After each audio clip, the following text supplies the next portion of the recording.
আমি আল্লাহর ছেলে নাই মেয়ে নাই, আমি বড় আদর করে তোরে বানাইছি।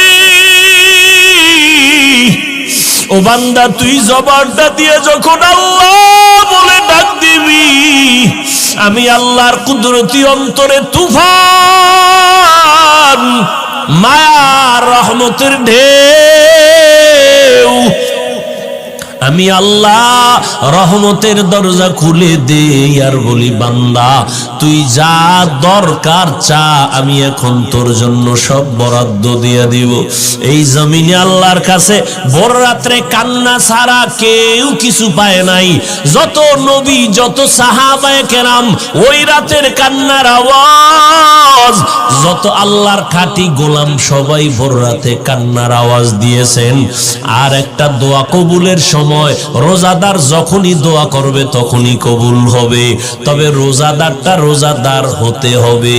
ওই রোজাও রাখবা, মিথ্যাও বলবা, ঝগড়াও করবা, এই রোজাদার হলে হবে না। রোজাদার তোমার চোখের রোজা, হাতের রোজা, কানের রোজা, পায়ের রোজা, অর্থাৎ রোজা মানি গুনাহ থেকে বেঁচে থাকো, পানাহার থেকে বেঁচে থাকো। আর রোজার দ্বারা তাকওয়া অর্জন করো।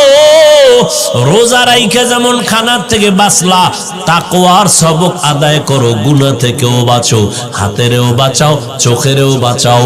এইভাবে করিয়া তুমি যদি দোয়া করো সাথে সাথে কবুল।